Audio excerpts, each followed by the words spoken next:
เดี๋ยวสิมาเรายังให้ฟังเนาะครับเนาะเมื่อวานนี้เนาะครับเนาะเมื่อวานนี่แหละกำลังสิไปถ่ายคลิปเนาะครับเนาะกำลังสิย่างไปนะครับในหันแล้วครับผมในถ่ายนั่นแหละในถ่ายรถคันสีแดงๆนะครับในบ้านหลังนะครับผมเห็นตัวสูงๆขาวๆนะครับผมกำลั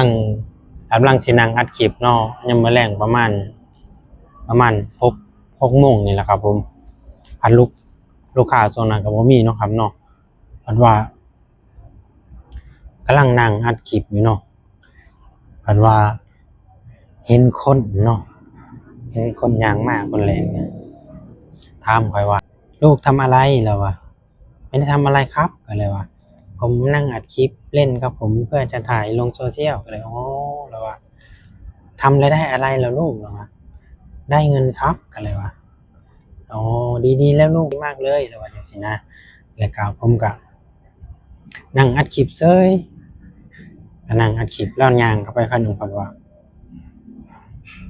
เอ้าว่ะไปเบิ่งเรากันนะว่าเราย่างไปทางไหนวะเราคือย่างไปทางไหนไปย่างไปว่าย่างไวบ่เห็นพี่น้องเอ้ยย่างไปบ่ทันได้สุดซ้ำอันนี้ตรงนั้นนะพี่น้องเอ้ยย่างยังบ่ทันได้ไปฮอดประมาณ10 กว่าเมตรซ้ำแล้วมันสิยาวเข้าไปเรื่อยๆโอ้มันสิยาวเรื่อยๆยังบ่ทันได้วิดตึกซ้ำก็เลยบ่เห็นเอ้าเราย่างคือหายไวแท้ก็เลยว่าอ๋อมีลูกค้ามากินเขาเจ้าขึ้นรถไปบ่จักกันเลยว่าก็เลยย่างเข้าไปหาเบิ่งย่างนำเข้าไปไปเลี้ยวบ่ฮัดร้านจอดรถก็บ่เห็นเนาะโอ้ยว่าแม่นโดนผีหลอกแล้วก็บ่จักก็เลยว่าช่วงหน้าก็เมื่อวานนี่ก็ยามมื้อแลงก็บ่ได้มีลูกค้าเด้อพี่น้องเอ้ยแถวนี้ก็บริเวณรถคันหนึงก็บ่ได้มีแต่รถคันแดงจอดอยู่หั่นน่ะมันเป็นรถจอดประจำเนาะก็เลยว่าอ้อแม่นโดนผีหลอกแล้วบ่จักก็เลยว่าใหญ่ลังกำกอมนะครับผมเอ้ยก็เลยมาเล่าให้พี่น้องฟังว่าเขาเจ้ามาทักถามบ่จักว่ามาเฮ็ดอิหยังแต่ตอนเขาเจ้าย่างเข้ามาน่ะก็ผมก็นั่งปีนหลังมันนั่นแหละครับผมนั่งปีนหลังก็ใส่ตึกหลังนั่นเนาะ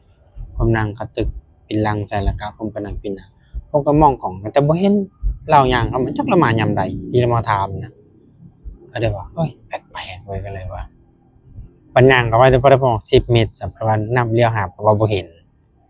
รถก็บ่ได้มีจักคันเพราะว่าแถวนี้หันก็แปลกๆนะพี่น้องในแถวนี้เพราะมันติดบัตรอาจจะมีเรื่องไปหลายๆอย่างเนาะที่อาจเฮามองบ่เห็นหรือว่าอาจจะเป็นเขามาขอส่วนบุญบ่เนาะพี่น้องเนาะแปลว่าเป็นสิ่งเร่ร่อนอิหยังสักอย่างหนึ่งก็จะมาหาขอส่วนแบบว่าขอส่วนบุญส่วนทานนำผู้ที่แบบมีบุญมีศีลกินตามผู้ที่เคยเฮ็ดบุญเฮ็ดศีลนั่นน่ะน่าจะเป็นอันนั้นครับเนาะผมก็ยันย้านเพราะว่ากลับเลยมันน่ะก็ยังบ่ได้อ่านฮอดคลิปพี่น้องเอ้ยภาพผมบ่ได้ถ่ายครับผมแค่นี้แหละครับผมเจอเรื่องตัวนี้ก็มาเล่าให้กินนี่ครับผม